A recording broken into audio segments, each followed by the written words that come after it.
Hey everyone, it's Mark here from Wedding Video Academy, and today I'm going to be showing you the contract that I give each new client when they go to book me for their wedding videography services. I basically list out in sections what is in the contract, and I'll run through them and why I've put them in there and what the need for a wedding contract is. If you haven't got a wedding contract there, you need to get one. And the best part about this video is at the end of this video I'm going to be giving you a download link so you can download this exact contract and basically adapt it to whatever you need and put your names in it and your terms and whatnot. But this is just basically kind of a bare bones example of a contract.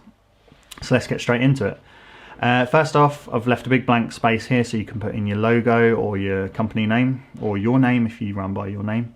And then just an introductory paragraph which basically says that in the following terms and conditions, videographer, so that'll be yourself, shall mean, and then you put your name there. So my name is Mark, so I'll put my Mark and then my second name. Trading as, if you have a company, you put your company name there. The clients, in inverted commas, shall be those persons defined as the bride and groom. So it just sets out who is who within this contract. And then the bottom bit is basically saying that this contract cannot be modified or any variation made to it without the writing agreement in writing by both parties. Now we're trying to book this couple, so the first thing we're going to have is the booking fee and deposit payments terms.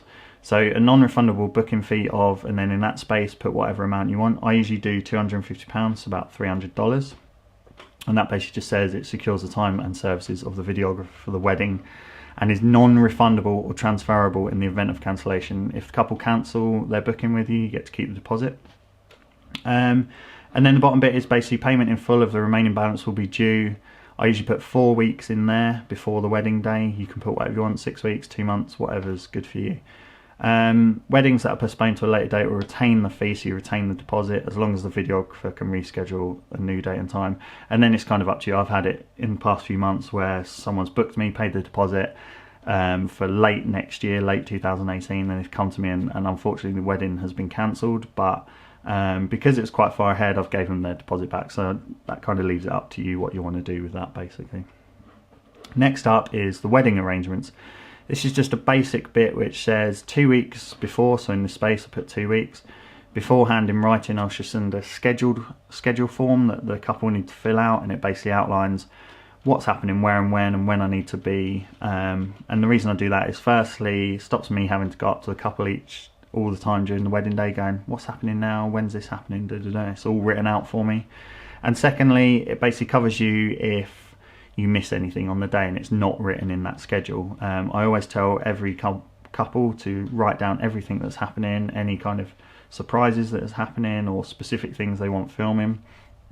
And as I say, that just covers you in case you miss anything. It has happened on weddings where I've missed things because it wasn't written down that it was happening.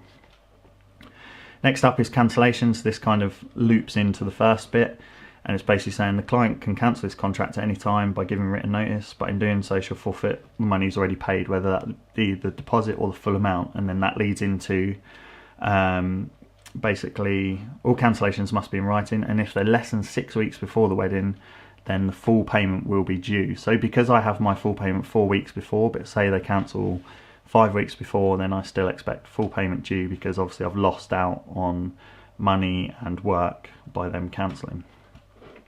The next bit is a bit ambiguous, and you can have this in if you want, or you know, whatever you feel is best. Basically it's the display of the work you do for the couple, and it's basically saying that the client hereby allows me, the videographer, to display any video covered in this contract to generally promote the business and advertising websites and social media.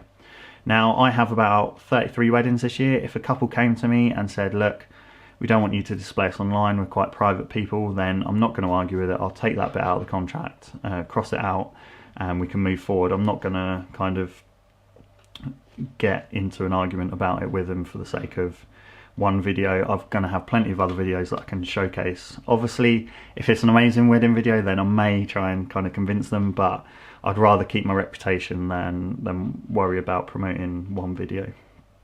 The next few sections are kind of the most important parts of the contract. And first up we have force majeure or act of God.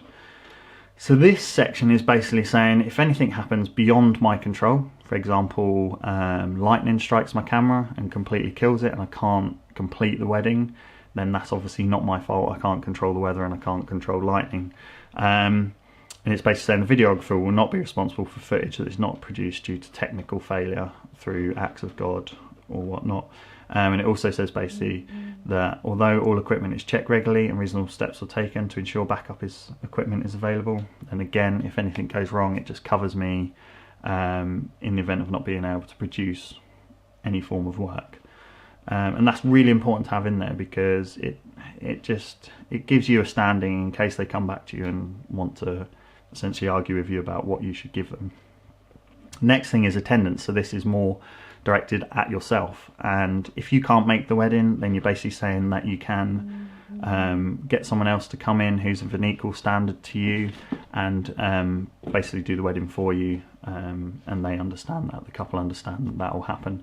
Now for me, I'm never not going to go to a wedding unless I'm contagious with something, and I'm never going to ring them up the day before, and I tell each couple this, I'm not going to ring them up and say, oh, I've got the sniffles, I've got a bit of a cold, I don't think I'll be able to make it tomorrow. I'll always be there if I can. Again, if you employ other shooters as a bigger company, then this covers that as well.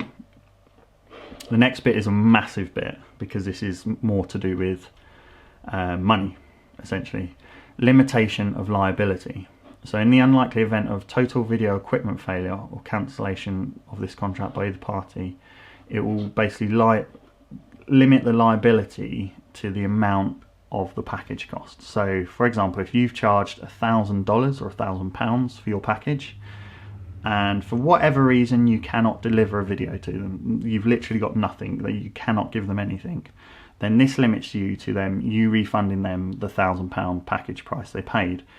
This basically covers you so that they can't then get a lawyer, take you to court and say, you owe us £50,000 for damages because you weren't able to deliver what we asked for.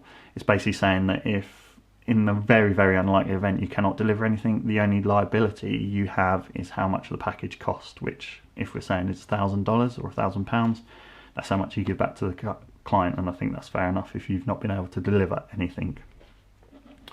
Then we move on to delivery of the final video. The delivery of the final video shall be, and then I've left that blank, I put digital transfer because I use MediaZilla, unless specified otherwise by the client. So if they want a DVD or whatever, then they can have a DVD. Said video shall be delivered approximately 10 weeks from date of wedding. By putting in approximately, it just gives a few days maybe after 10 weeks if life's got in the way or I've had to go away for work, that it gives me that kind of buffer period just to get the video done for them, and it's not got the couple or the bride on the 10th week on that day going, where's my wedding video, you promised it on 10 weeks. By having approximately in there, it just gives you that little buffer.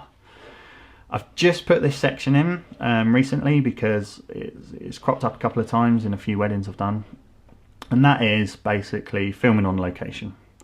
If I go to a location like a church or whatever and the vicar says to me, you have got to stand in that corner and you mustn't move, then I'm basically saying to the couple, I will get the best shot from that point, but I have to go where they tell me to. Or equally, the venue, if it's tough to work in, then I will get the best shot I can in that venue. I had a venue a few weeks ago where there was like literally pillars all down the venue and the top table at the end, so the speeches were really hard to negotiate to get a good shot. So that section just covers you to say that you will do the best you can within each situation. And again, it just limits your liability within filming the wedding.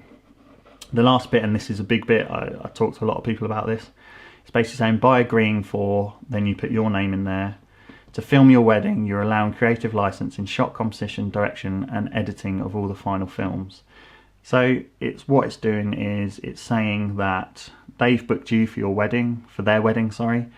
They know your style of work and they're allowing you to continue that and have creative control over what video you produce. And obviously each couple, they may have expectations of what they want. So further to that, we have basically saying that if there are any extensive changes that they want made afterwards, then you charge £30 an hour.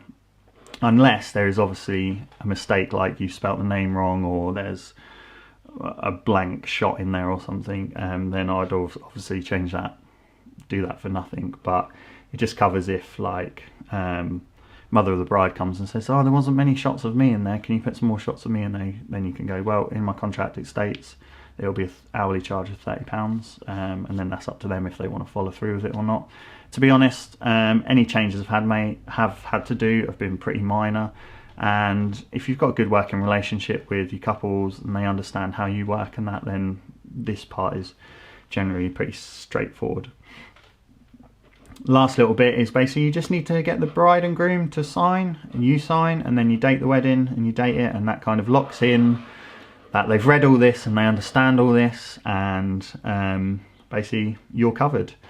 It is so important to have a contract, because if anything arises, you can reference the contract and say, well, you know, it was laid out here, you've signed it, and it just stops any to and fro and any arguments, essentially.